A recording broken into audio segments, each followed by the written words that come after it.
Konnichiwa and welcome to the Board Game Dojo, where for the first time we are going to have the same episode for our YouTube audience and our podcast audience. Usually those are two completely different episodes with totally different content, but today we have such a great episode that we thought we'd do it the same for both. Today is our 2022 holiday gift guide, and boy, do we have so much content for you today.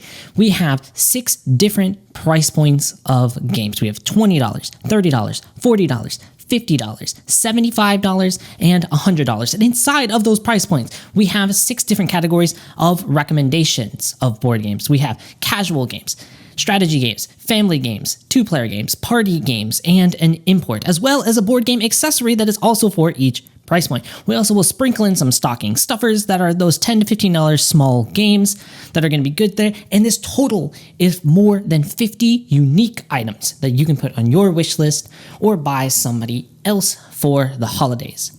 Now, we did need some rules of how to narrow this down. So we have 2 very important rules that we tried to follow as best we can when compiling this guide for you.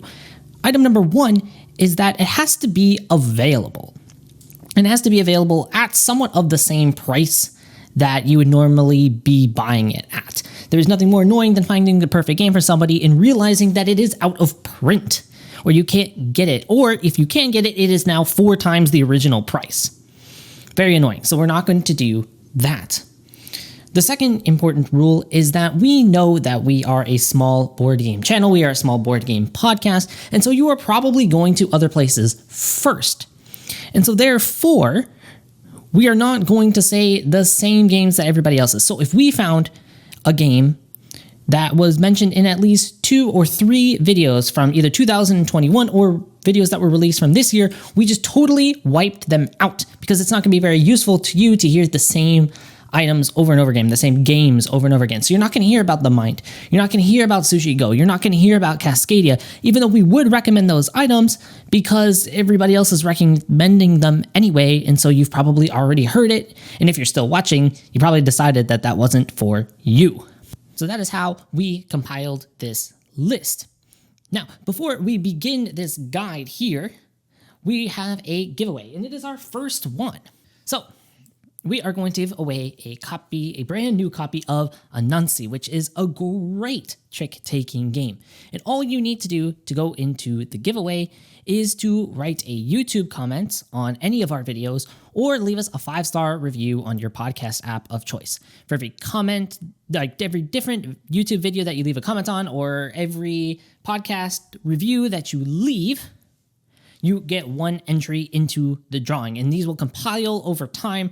So if you leave it on multiple videos and a podcast app, those each count as its own separate entry, and they will stay for the foreseeable future. And we're going to do 1 game giveaway a week. So we're trying to grow our audience for the holiday season. That is the best gift that you can give to us, and we want to give back to you. Now, for now, because we are pretty small, we don't have the budget here. We don't even have a Patreon. What are we doing? But we can only do this giveaway for those in the United States and in Japan, where we are. But over time, we promise we're going to get a little bit more international. And without further ado, let us get this thing started because we have so much to cover today. And because we have so much to cover today, I am also going to set a timer for 1 minute per game. I get 1 minute per game to talk about it to you, try to sell you on it. And once a minute goes, you're going to hear this sound. There we go. Let's try that again. A little bit louder. There we go. And then I will have to stop and move on because we will be here all day. Like I said, we have over 50 unique items on this list today to cover for you. So without further ado, let us get started with the $20 segment. And our first game we have to talk about is a casual game, and I am so glad that this one has come back into stock. It is Scout. Scout is a fantastic climbing game, which means that you will play a card and then the next person has to play a card that is higher than that. So if you play a 1, the next person maybe needs to play a 2 or a pair of 2s, and you go around trying to do it. Now, there are 2 things that make Scout unique and special. The first one is that you cannot rearrange your hand from where it begins. But the second one is that usually with the traditional games like this, if you can't do it, the hand resets and then it's like a lot of downtime. But for this one, you can take a card from the previous play. So if I make a pair of 2s and I can't beat a pair of 2s, I can take one of those 2, making my hand stronger, and then maybe I can beat it from then on. It makes a more continuous thing, and it makes it so that everybody can feel engaged the whole time. It's great for new gamers. It's great for people who are familiar with traditional card games or modern card games, all the same.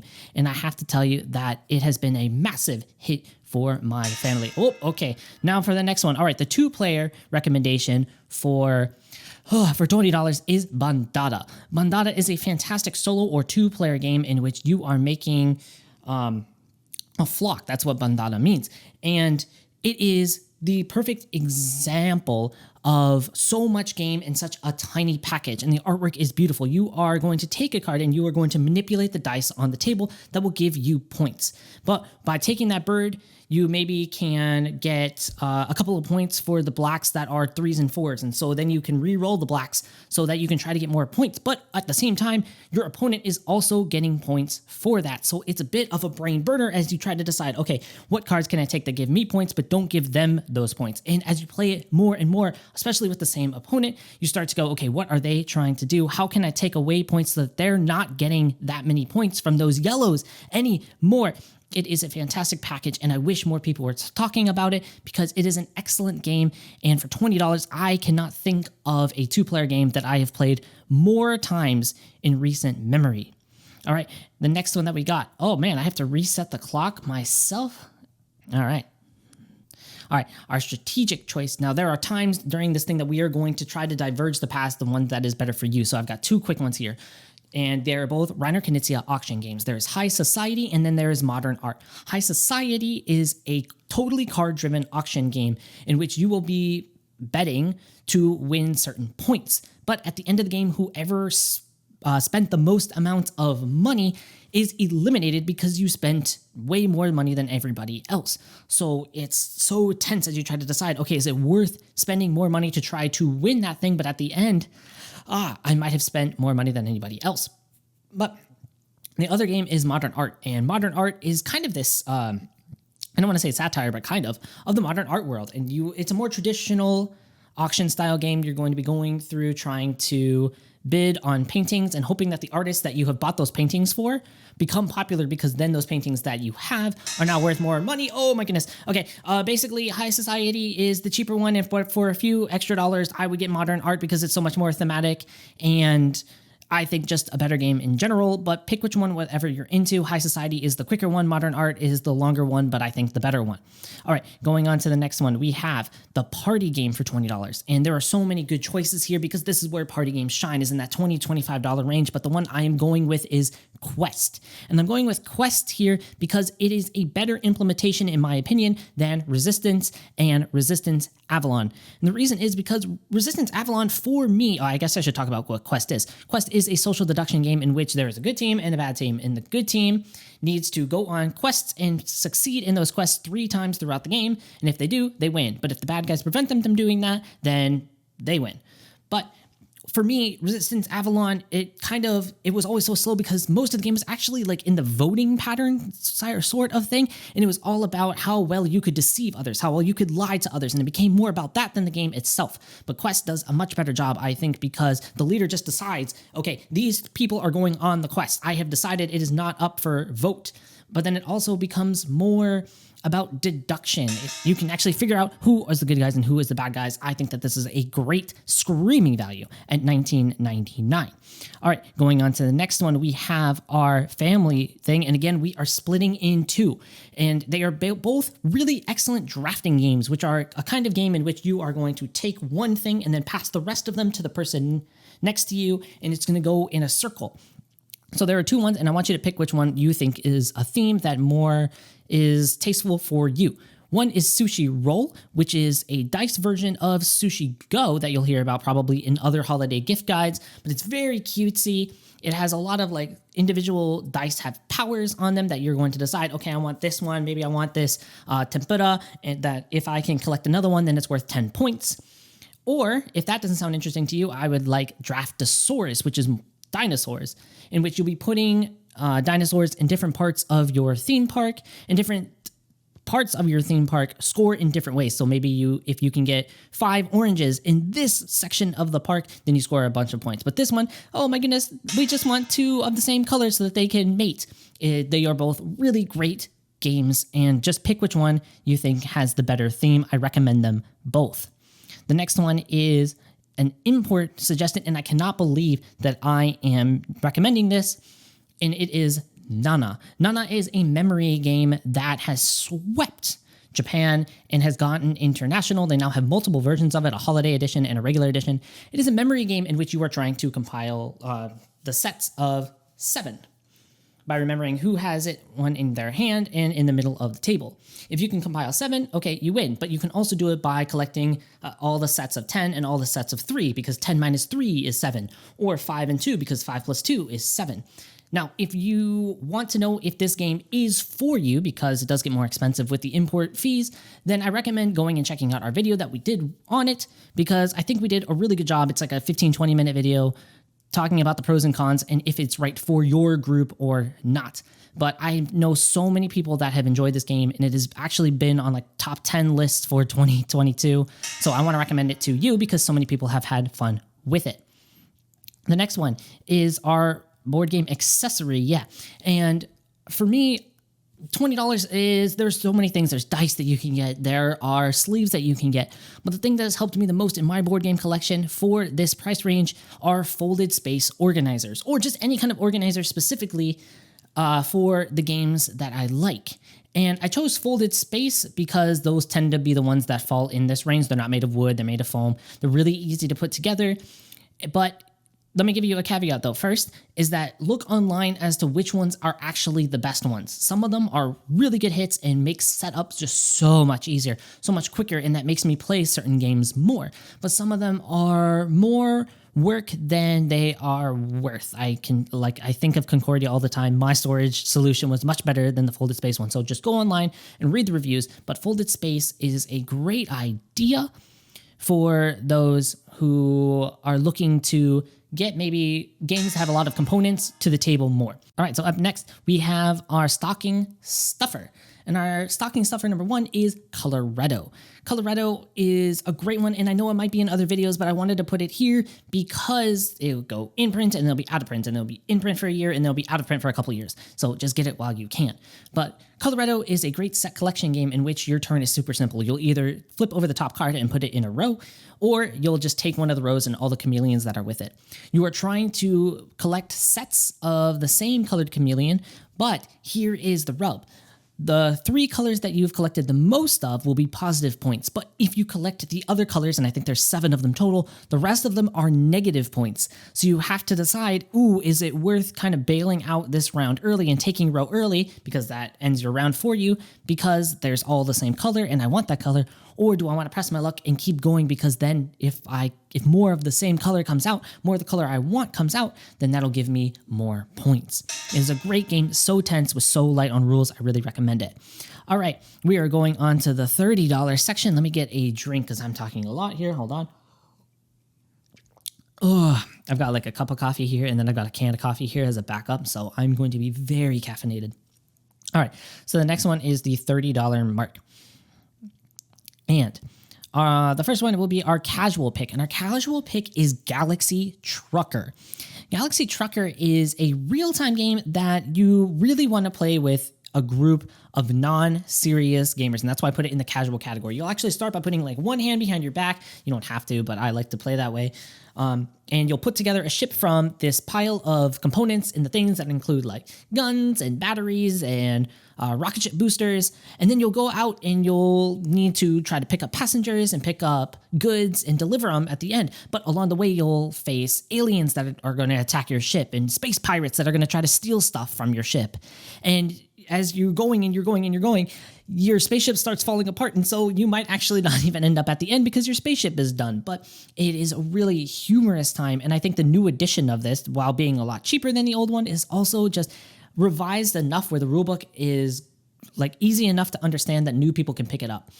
There is an app version for this as well if you want to try it, but I really recommend this as a great, humorous game that is kind of real time in a way. All right, the next one is a 2-player game, and this one is not necessarily 2-player exact, 2-player specific, but you can play, and I enjoy it at 2, and that is My City. My City is a Reiner Knizia legacy style game, which means that you're going to be playing this game and making changes to the board over time, and you're going to stick with that. I believe there are 24 episodes of this, and it is a great game. It's a simple tile placement game. You're going to flip over a card, and then you're going to put that building somewhere in your city. And if you cover up more of your city, then you're going to get more points. But you also want to avoid covering up the trees or saving the rocks and stuff, or covering the rocks up, things like that. And it's so hard not to like give spoilers of it, but it's so simple. It's so easy to pick up, and every mechanic that gets added along the way makes sense. It's just done little by little so that anybody can pick it up. And I really enjoy it at 2 because you can like see each other's cities and going like, hey, I'm doing that, or wait a second. All right. The next one is going to be our strategic game, and it's the Search for Planet X. The Search for Planet X is kind of one of those logic puzzles that you might have done as a kid where you're given a rule and you have to figure out where it is based on that rule. Like if you ever did like, okay, Sally has to stand next to somebody that's taller than her, and Lisa is shorter than Sally. And then you have to figure out, okay, so I guess then Sally can't stand next to Lisa. Well, it's kind of one of those games because you're searching for Planet X, and there are certain rules that are universal. So like an asteroid can't be next to another asteroid, or a dwarf planet has to be next to something that's empty. And you're going to be trying to figure it out and being the first to find Planet X.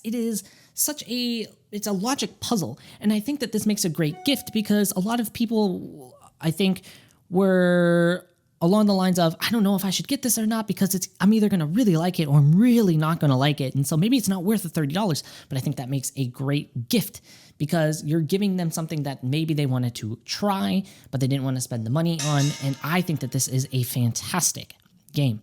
All right, the next one we got is our party game recommendation, and that is Deception Murder in Hong Kong. Deception Murder in Hong Kong is a party social deduction game where one person is going to be the forensic scientist who knows what happened, somebody else is going to be the murderer, and everybody else pretty much is going to be the police officers trying to solve the crime. Everybody will have a murder weapon and an evidence cards in front of them, and the murderer needs to choose which one that they did, which one they murdered with, and which one is the evidence left behind. Everybody else is going to try to figure it out as the forensic scientist puts down clues in the middle of the table, like maybe the cause of death was poisoning. Okay, well, it can't be that person over there because they don't have any murder weapons in front of them that would have been poison. It is a great game, and I find that forensic scientist works really well for those with social anxiety because then they don't have to lie.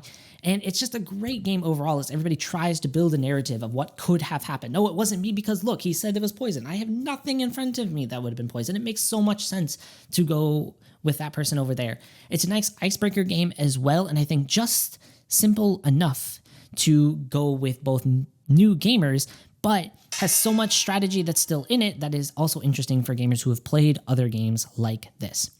All right, the next one that we have is family game, and this one is a classic. It is Ink and Gold.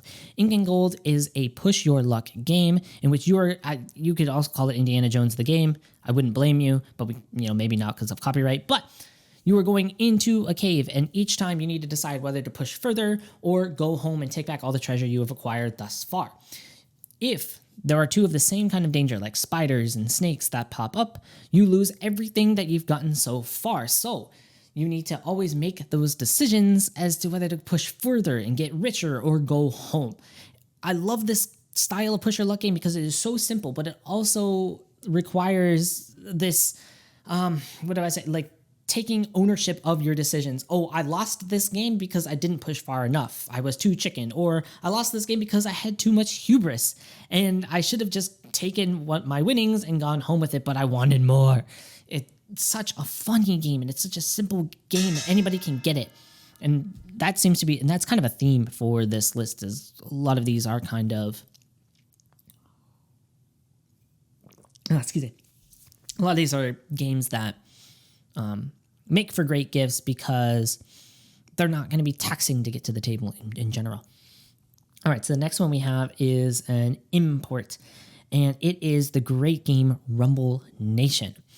Rumble Nation is an area control game that is distilled into a 20 or 30 minute game. In Rumble Nation, you are going to simply roll your dice, and then you're going to assign those units to that square. So if you do a 5 and a 2, maybe you can assign the 2 units to square number 5. And that's it. And then you go into the next turn and going. And then at the end, it kind of slingshots, because if you win that unit, you then get to also place units on the adjacent spaces. So if you win that section, maybe you put the 2 units in number 5 and you won number 5. Well, now you get to put more units in 6 and 7. And so it's like you spread out. It is a beautiful sight. And I love this game because it is so replayable, because there's different powers that you can do. There's different actions that you can do. And if you play this with different people, it is amazing how many strategies, like there's such a small amount of rules, but people attack it in so many different ways that it is amazing. All right. Ooh, I think I did like pretty good timing there. Oh man, I need a drink here. Hold on. All right. The next one is a board game accessory. I don't know if I would call this a board game accessory, but I definitely think it's the best thing you could buy for $30, and that is a Board Game Arena premium membership. I cannot tell you how many games I have gotten to try, how many people I've gotten to play with on Board Game Arena. It has saved me money, because I thought, okay, I'm going to buy this game, but I'm going to try it first online, and I didn't like it. It's also kind of cost me money, because there was games that I found that I really liked on there that I didn't think I would like Draftosaurus. That was an earlier recommendation, right? But I think Board Game Arena is one of those things that we are never, again, leaving the digital age, and being able to digitally play board games is such a nice thing. It's a way to connect with people. It's a way to investigate new games that you might not have gotten to play before. And for $30, for all the work that they put into it, I think it is a great, great deal. All right. Going on to stocking stuffer number 2, and that is Exit the Game. Any of them in the series, I recommend Murder on the Orient Express, especially, but these are escape room games in a box. Now, I think the MSRP is probably somewhere around like $13, but they are on sale almost all the time for something like 7 or 8, definitely under 10, and that's where I kind of would buy them at.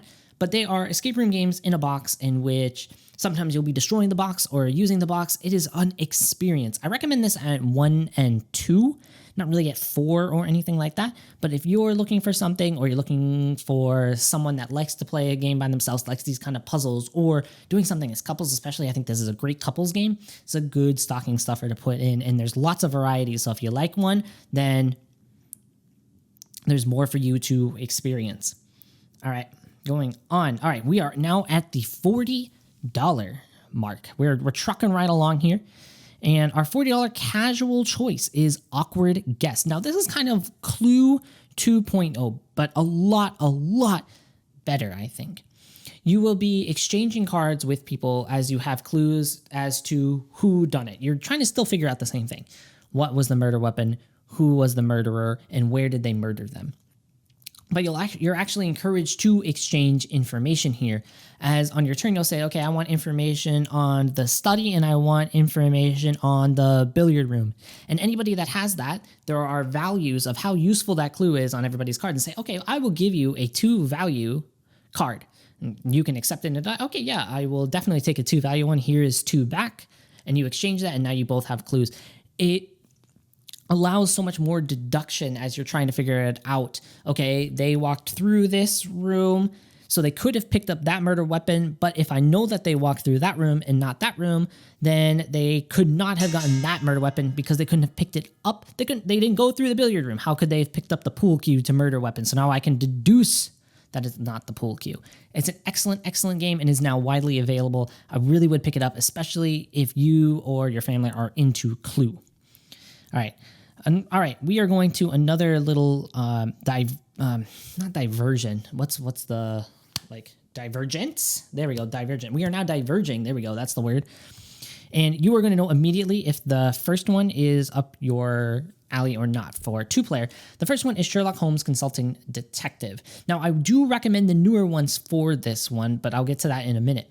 In Sherlock Holmes Consulting Detective, you are detectives trying to solve a case, and you'll be given like this giant map that's going to be in the middle of the table. You're going to go interview people. You need to decide who you're going to interview, and this of course takes time, and you're going to try to beat Sherlock Holmes at figuring out who did it and why and how, right? Now, the earlier games, I think, are a little bit like I didn't have fun with the earlier ones, and I hear that they've gotten better in the newer ones about like how could Sherlock Holmes have really figured that out? Like it almost seems more magical than anything else, but the newer ones make a lot. The going from point A to point B makes a lot more logical sense, but it still makes you feel smarter that you got there. It's not easy, but it's not in this like field of that we felt that the first one was, which was Thames Murder. It wasn't in that realm where it was like, how on earth did they figure it out? So I have heard that like the Baker Street Irregulars is a better one. But the second one that I'm going to choose, and I'm giving myself another minute to talk about this, how do you feel about role-playing with another person? Because if you're into this, this next game is an experience unlike anything else that I have played, and that is Fog of Love. Fog of Love is a game in which you will be acting out a relationship. You'll be doing sometimes mundane things like going shopping, or there's one situation where you're meeting the in-laws. But you both have a secret objective of what you want in the relationship. Maybe one person wants to get married with them and have kids. The other person wants to break it up, but they cannot, like they don't want to be the ones that break it up. So they're going to be spending the whole game trying to get the other person to break up with them finally. And it makes such a unique experience. It's almost like It Takes Two, which is a good video game, where my wife and I would play this game and we were acting as somebody else, but it made us have interesting conversations about it in our relationship of what we would actually do in that situation would that situation arise. And you need to roleplay, so if roleplay isn't your thing with it, or you can't separate out that like your partner might be acting in a way that isn't them and you can't stop identifying it, this is going to be terrible game for you. But if you're okay with that, it is one of the most unique and interesting experiences I have ever had in board gaming. All right, the next one is one of my favorite games. And this list, as you heard with Nana, like not all of these we like, but, or I should say not all of them are for us, but this next one is one of my favorites, and I am so excited to tell you a little bit about Gugong. Gugong is a game in which you are playing in the era in which bribery was just made illegal, and so you can't pay somebody to get your thing. So instead, you're going to trade them favors. So maybe so there's a couple different spots on the board. There's like a jade area, there's like a boat area, there's meeting the emperor area, and they have something of value that's maybe like a 1 value or a 2 value. So you'll have your hand of cards and you'll exchange. You say, oh, you only have a 1 value there. I'll give you something that is 3 value. It's much more valuable, but take it because I just think you're a great guy. And then you're going to take the 1 back in your hand and then you'll get to do that action. I just think that the theme is so humorous, and yet there's so much strategies to do. And now that the expansion is also out, that includes a lot of different modules, there's so much replayability here. I think it is one of the most underrated strategy games of the last 5 years, and I wish more people would play it. So do me a favor and buy this for somebody. All right, the next one is a party game, and it's weird because it's listed as $40, but I see it on sale often enough, especially like at Target. But it is Mysterium. Mysterium is an occult-themed game in which one person is the ghost. And so they will have this giant board in front of them, and they will be giving you these clues by giving you pictures that have all sorts of different images on them that you can take so many different things of. They're like dream-like. If you've ever played Dixit, they're really hard to parse out one particular thing in it. Everybody else are going to be the psychic detectives trying to figure out what this ghost is trying to tell them. Where is this ghost trying to give me a hint for? Who is this ghost trying to give me a clue for? It leads to a lot of interesting discussions. It's great entry into gaming, and it plays quite a few people. I've had a lot of luck introducing this game to people who have not played board gaming before, and in groups in which people didn't know each other because they have to work together for this. But it's not like I'm blaming you for something like Deception Murder in Hong Kong would be. It's like, okay, we need to figure out what this ghost is trying to tell us. All right, the next one is a family game in the $40 range, and my favorite one is Clank. Now, you can choose between Clank or Clank in Space, whichever one. Clank is more you're going into a dragon's lair, and Clank in Space, well, you're in space. But Clank is a deck building, push your luck game where you're going to be trying to accrue cards. You're going to be buying cards that are better and makes it so that you can run further into the Dragon Slayer, further into the spaceship, get better treasure, and then you need to get back. And so you are trying to get rid of the bad cards that might slow you down out of your deck. You're trying to get cards that make you faster. But this game works so well with families because no matter what the age group is, there's that inherent understanding of, okay, I want to go in and I want to get something and I want to run away from it. And I think the art is fun. And there's so much expansions that give you different venues to do this with that is endless replayability. Seriously. I put this in the $40 thing because if you're going to buy the new version of it, it's going to be $40. But I would look online to see there's a lot of people that are reselling it with expansions from around this too. So I would go with that one. All right, the next game that I want to talk about is our import for $40, and that is going to be the EV version of Point Salad. Now, Point Salad as a game is a family weight game in which you, on your turn, are either going to decide to take a card that changes the way that you score. So maybe for every 2 lettuces that is in your collection, then you score a point. Or you can take the vegetables themselves, like the lettuces or radishes and stuff. So you're constantly changing the way you score and then taking cards so that those ways you score get you more points. The EV version is just the same thing, but instead of lettuces, it's Vaporeon. Instead of radishes, it's Umbreon, which is just way cooler. But this one is from South Korea. I've seen more people on Board Game Geek and resale sites importing this and then selling it. So it can cost a little bit, and that's why it's up here, even though the game itself actually only retails for like $20. But if you have kids that like Pokemon or you yourself like Pokemon like me, then why are you getting the regular Point Salad? You can get Eevee. I just think it's way better. All right.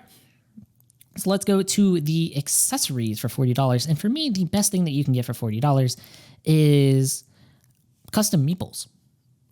I think custom meeples are just really great, especially for a game that I really like. I have them for Wingspan, so instead of the little cubes that are on, their little birds instead. I have them for Cat Lady. They're custom meeples to me is just something that elevates a game. It makes it more thematic without having to redesign. So with board game organizers, you have to do a lot of work. Custom meeples is just something like, hey, instead of using those boring little cubes, use these little shape things. And there's all sorts of companies that are really good at them. Etsy's a great place for them. Meeple Realty is a great place for them. And I just think you can't go wrong with buying somebody custom meeples or some kind of custom items for the game that make it could be realistic resources like from Stonemaier. Just something that makes the components a little bit more exciting and make it feel a bit more like you're in the game. All right, our next stocking stuffer idea is a game called Regicide. Now, I could technically tell you to just put a deck of playing cards in there, but that's why I like recommending this as a stocking stuffer, because Regicide can be played with a standard deck of cards, but getting the art on the cards is something that is really great. The art is really good, and it helps play the game as well. Regicide is a game in which you are just going to work through the deck trying to kill off the jacks, the queens, and the kings, and it is ridiculously hard.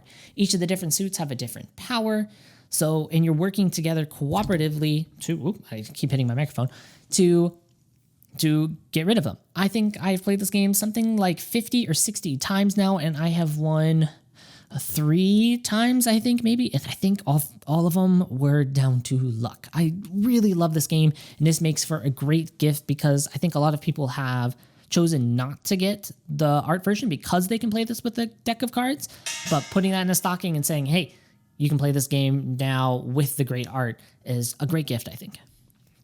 All right, we are moving on. Before I start the timer, I'm going to finish this cup of coffee. Let's see.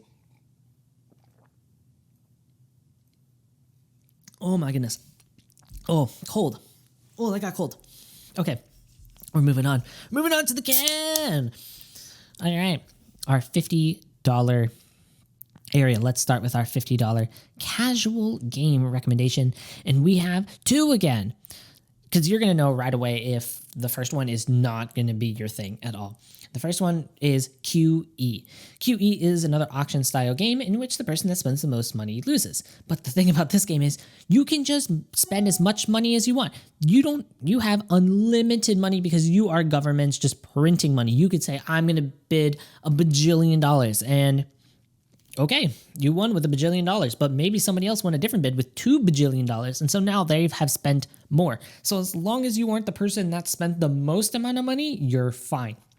It is the most just naturally funny auction game I've had, and that is its own experience, I think. And I know a lot of people that fall on either side of the fence of it, of really, really enjoying it or just saying that this game should never be in a collection again.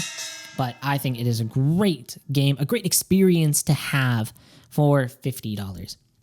All right, our next $50 one, if QE sounds like, okay, that just kind of sounds like absurd ridiculousness, I don't want any of that, then I would go with Libertalia, Winds of Galecrest. Now, Libertalia, Winds of Galecrest is the re-implementation of Libertalia. Libertalia was a very dark piratey themed one, and Libertalia Winds of Galecrest is pretty much the same game with some fixes, but also anthropomorphic animals instead of this dark brooding thing and nice bright colors.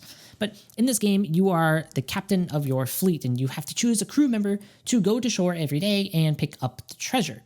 Now, these crew members can do different things and you can only send them once.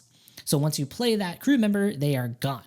Now, maybe this day, for example, all of the treasure that's on the island is really bad. They're curses, so you're going to lose points. So maybe you want to send the member whose special power is to just skip that day. You don't pick up any treasure. It's a great game with beautiful components, and for $50, it's something you want. A lot of replayability, and it looks gorgeous on the table. All right, perfect time. All right, so the next one is a two-player game that we recommend here, and the next one is actually a game plus additional components that you have to buy separately, and it is Caper Europe plus the metal coins. So in Caper Europe, you are performing a caper. You're going to steal things. So you're going to send thieves, and you're going to deploy gear to various locations so that you can steal more stuff and get more points. And it's a great little tug of war game as you're trying to outmaneuver your opponent. So the thief might be pulling the stuff closer to you, but then they play a gear card that gets rid of your thief or alerts the security to the thief, so now your thief is gone. It's a great little tug of war that this meta forms when you're playing against the same person over and over again. But the metal coins just make sense here to get with it, because if you're stealing little cardboard things, that doesn't really make sense. But oh man, when you have those metal coins that you're stealing and okay, I got coins with my thief on this one, just hearing that ping, it makes you feel rich, like you actually performed it. And I think it is well worth the money to get both of these. All right, so we just finished talking about the two-player recommendation, and so our strategic recommendation here at $50 is Smartphone Inc.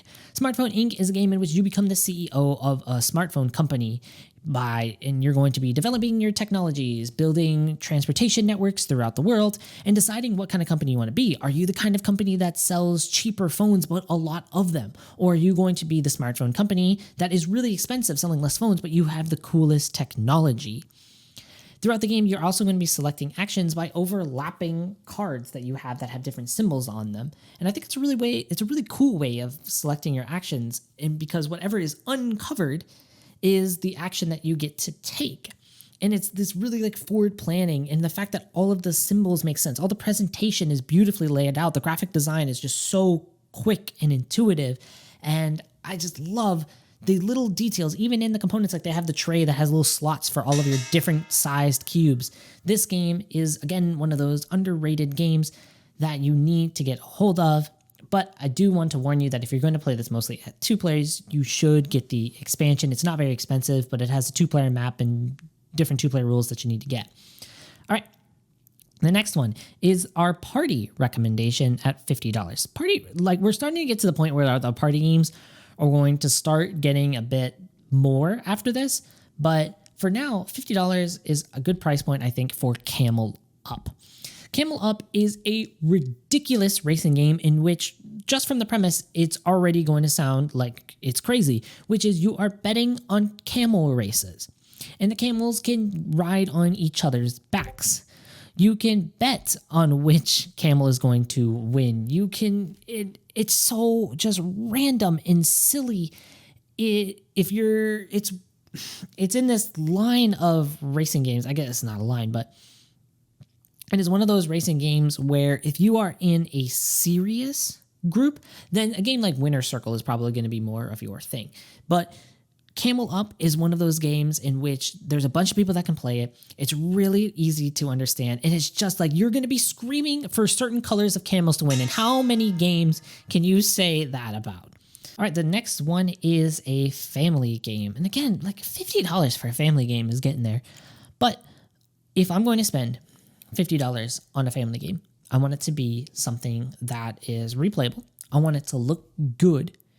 And I want it to be a game that kind of can grow with me. I can change it up a little bit. And that game for me, if you've listened to this, you know we like dexterity games. My choice here would be Men at Work.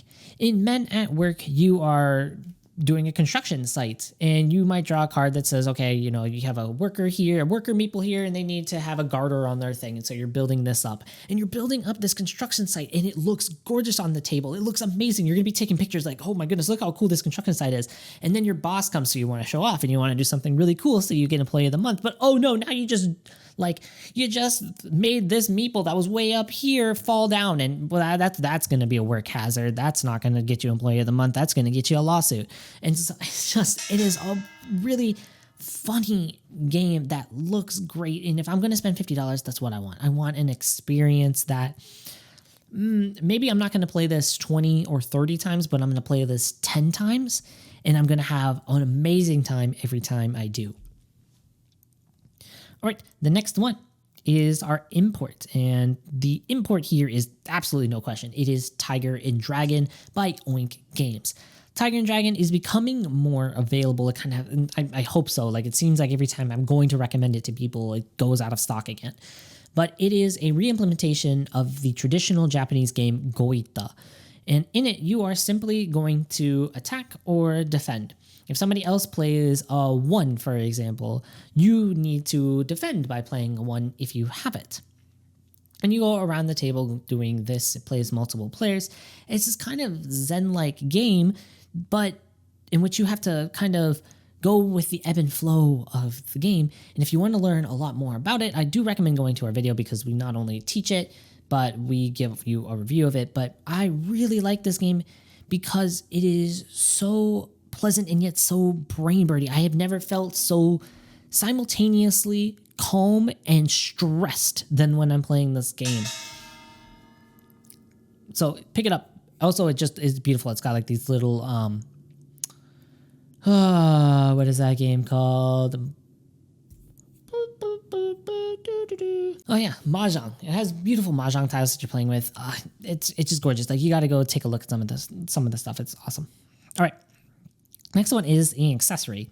And I don't know, maybe there's one more thing that makes me feel nerdier than carrying this one around, but it's so useful. And that is a quiver card case. So a quiver, it's like you can get ones that are like this long, and you kind of like throw it in. It's not something to carry your arrows, but that is how you spell the thing. But what it allows somebody to do is, what I would do is I would take the cards out of the box for different card games, and I would put them in that case, and then I could carry 10 different card games to a board game meetup, to a friend's house in this thing, and it protects it really well. Is it something that is absolutely needed here? Probably not, but I really do like it as a way of transporting games in a very, very easy way. Instead of bringing 10 card game boxes, I'm just bringing one quiver. It works. There's nothing really more to say about that. If it sounds like if you know somebody, or you yourself have a lot of card games that you bring to meetups, get a quiver. I think this is why I'm not hired to do advertising. I'm terrible at selling things. But all right, the next stocking stuffer that we have to talk about is Red 7. Now, Red 7 works, I think, really well because people are pretty familiar with Uno, and that is a lot of what it is. It feels like a next step from Uno in a way. In Red 7, the rules are simple. You either win on your turn, or you lose. That's it. You're eliminated. And you do this by changing the cards. So let's say we're playing in the red suit right now. If the red suit is the dominant suit at the moment, whoever has the highest card wins. Well, then on your turn, you're going to change it from the red suit, because there's no way that you can possibly change it because you have all terrible cards in your hand. So you change it to maybe I can't remember all the colors, but let's say the yellow suit.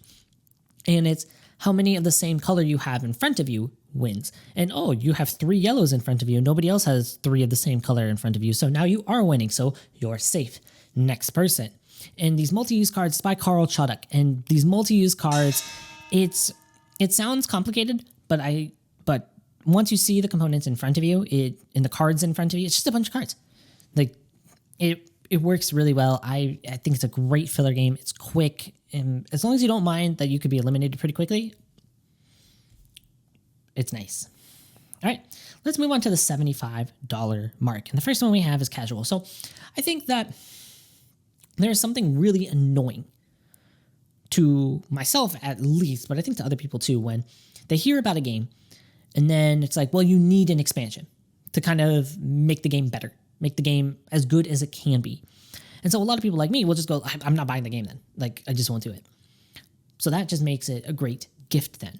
And the gift that I recommend to you is Parks and Nightfall. Parks is a game in which you are traveling the national parks and collect by getting gear and taking pictures, and you're going to get points. It's a really relaxing game. It's a very pleasant game. It's a solid like 6 or 7 out of 10. It's just a pleasant, fine time. But Nightfall gives you more choice. The thing about it is that you can only visit the same site once on the trail as somebody else is on. So it really limits your decisions. But with Nightfall, it gives you more choice. It gives you more chances to do really clever, cool moves. And to me, it brings the game from a 6 or a 7 to an 8 or 9. I'm just like blowing by that timer on this one, but I do want to just explain it a little bit. Parks to me is exactly what you're looking for in a game that introduces people to what modern board games are. It looks great. It plays great, but it needs Nightfall to be its truest form. And so that's why it makes a great gift, is because, hey, Parks has some problems, but Parks plus Nightfall, wonderful. Absolutely great. All right, the next one is my personal number 3 game of all time, and that is our next 2-player recommendation, which is Spirit Island. Spirit Island is a game you can play solo. You can play with 2-player. I think you can play it with more, but I never do, and I don't like it with any more, actually. But in Spirit Island, you are taking the colonial story and you're flipping on its head. So you are a spirit with powers in which you are defending your land from invaders.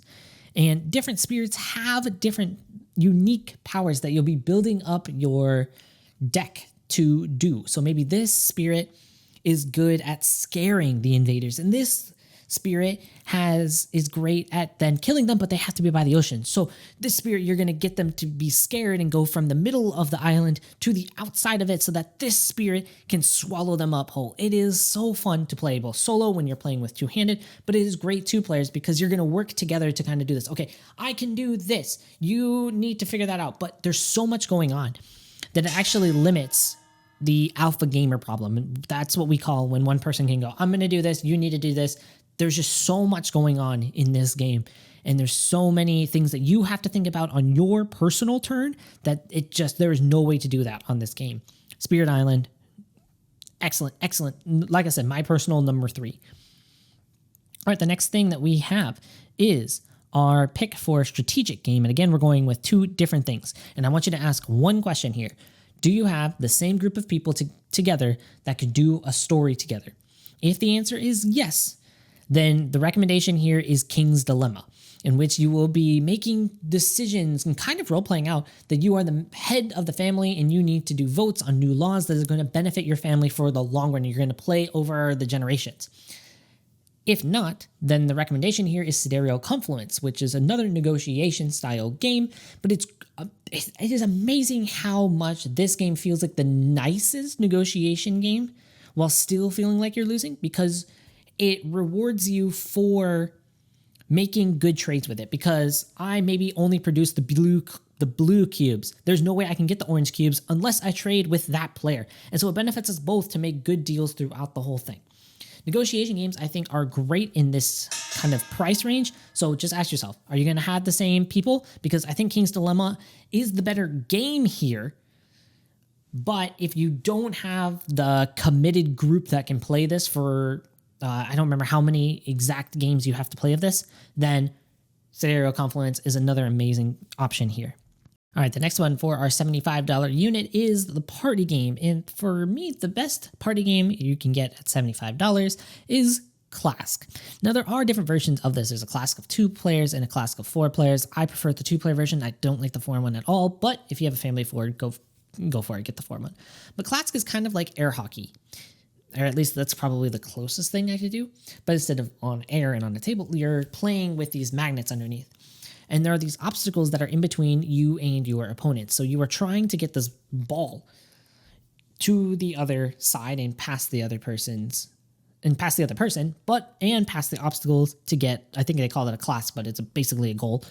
And I really like this party game because it invites this tournament style of play where when you actually score a goal, it feels momentous. It feels like you overcame a lot of things. Like you didn't attract the obstacles over to your end. Maybe they're just absolutely swarmed with the obstacles because they weren't paying attention to their magnetic stick underneath, and they attracted them all there. So they're just kind of like buried underneath there.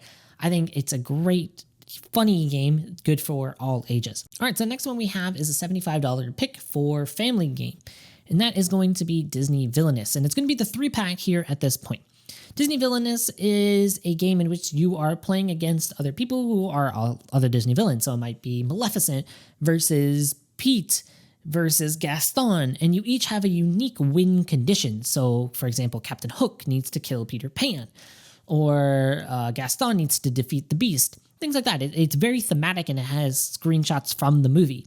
I really recommend this at 2, but the reason I recommend the 3-pack is because I think the base game was trying to kind of see what the game was going to be when it was released. So the villains are okay, but they don't do anything really exciting. I think a lot of the fun of this game is exploring all the different villains and all their different win conditions and all their special powers that they have. I do have to warn you that some games can be pretty hit and miss, like Pete versus Maleficent is not going to be close. Maleficent is just a lot better. But if you can handle take that nature that is a part of this game as well, and take it that sometimes you're just going to get crushed because your villain is not very strong, really recommend this and getting the 3-pack so you have a lot more variety to cycle through. All right. The next one is our import, and you knew it was going to come at some point. We've had it on so many lists. It's probably the Board Game Dojo's overall favorite game, as like all of us can agree that we love this game. It is Crash Octopus, and then in this category it's going to be Crash Octopus and the expansion. This is a dexterity game in which you will be flicking treasures using this little plastic flag. You'll be flicking it, trying to get it to hit your ship so that you can put the treasure on your ship. Meanwhile, you are trying to avoid a giant octopus and other people using the octopus to attack you to try to knock your treasures off of your ship. It is really quick. It plays in about 20 to 30 minutes. It looks fantastic on the table, as you have just these the components are just these kind of parts of the giant octopus, so it looks like it's kind of coming out of your table. And it works really well for dexterity game for people of all ages because the flag is small enough that even with people with shaky hands have been able to play this game pretty well. I would say get the expansion there because it adds variety, adding in the pink pirate. Just get it right away because you're going to want it after a couple games anyway. All right.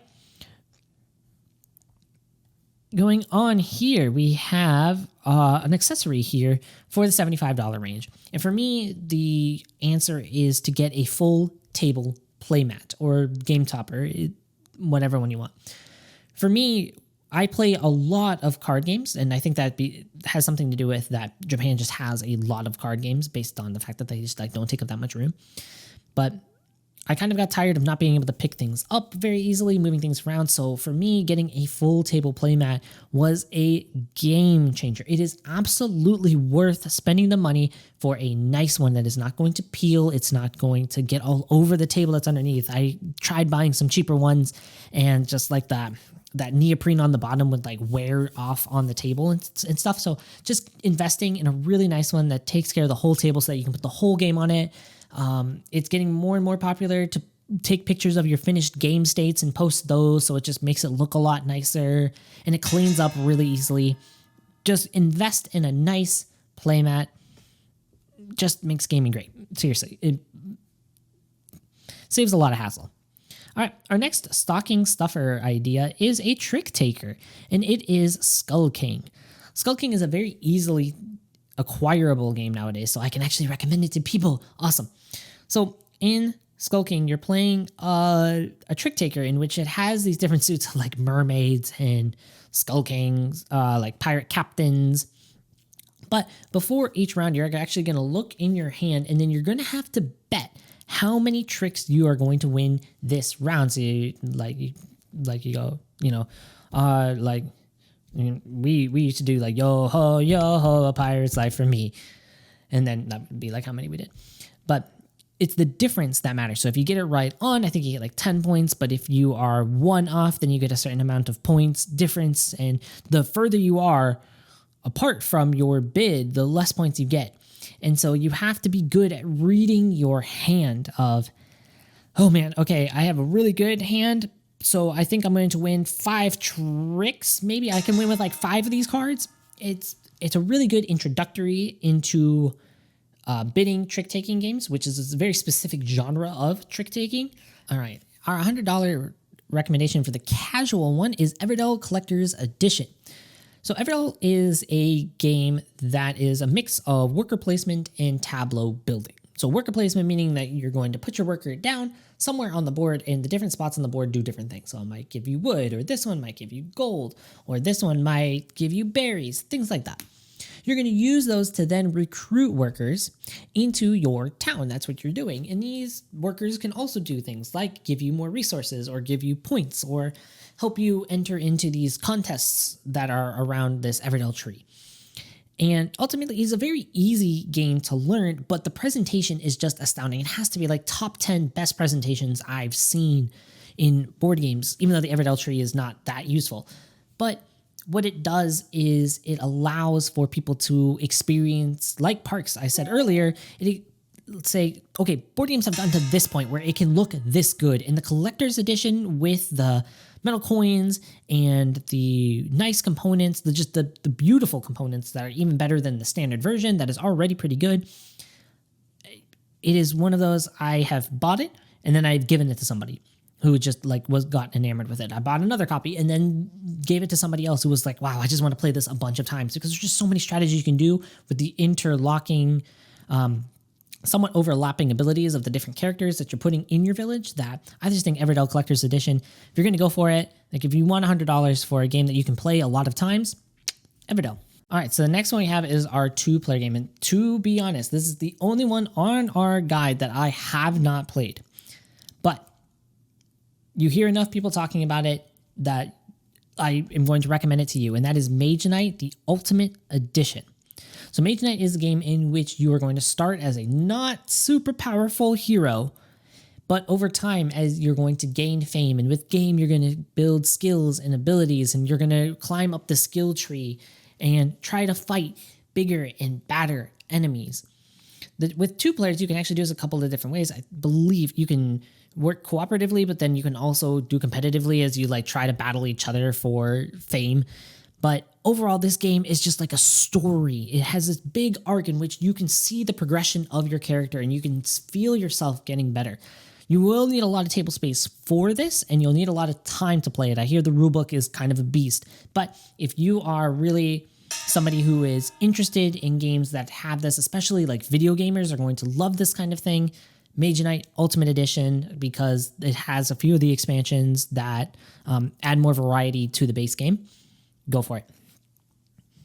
All right, going up next, Strategic. Oh man, you want to talk about top 5 game? This is another top 5 game for me. I go from a game I haven't played to one of my top 5, and that is Food Chain Magnate.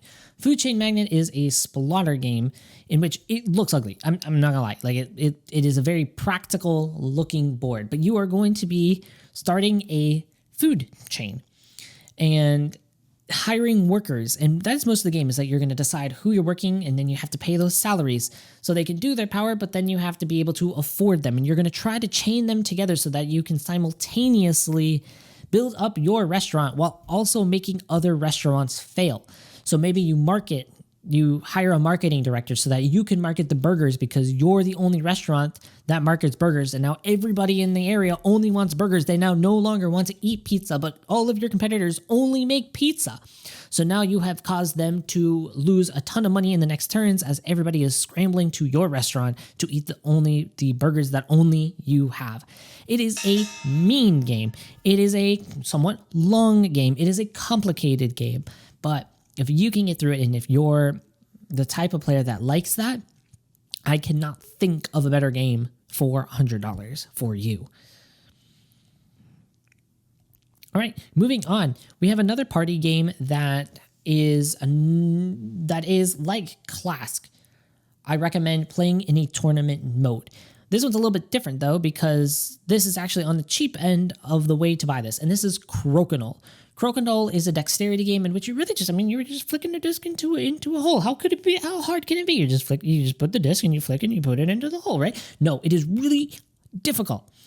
But the thing about Crokinole is that $100 is actually really cheap for a table. There are ones for thousands and thousands of dollars that take a lot of maintenance. So I recommend getting Crokinole for somebody that might be interested in it. There are a lot of companies that sell like a very cheap version of it for $100 and seeing how much you like it. Because I think it's a great piece. It looks nice when it's over on the wall. I think it is great for tournament atmospheres, especially it's a great drinking dexterity game. And there is just something about like the wood and that nice disc, that kind of like shuffleboardy kind of disc that feels great. Crokinole, recommend it. If you want to know more about Crokinole, I think Shut Up and Sit Down has an excellent video for you to watch. All right. Moving on. Our family one, a $100 family game. It's really hard to find that one that isn't a Kickstarter. And I think this one actually originated as a Kickstarter, but you can now buy it. And it is Fireball Island. If you're looking at it and saying, like, Fireball Island, didn't I have that as a kid? Yes. It is made by Restoration Games, and their goal is to take games that were popular, 80s, 90s, and remake them so that they're better. Sorry, I have hiccups. But in Fireball Island, you are going to be going around. It's like mostly a toy, but you're going around on the board, taking screenshots and collecting treasures.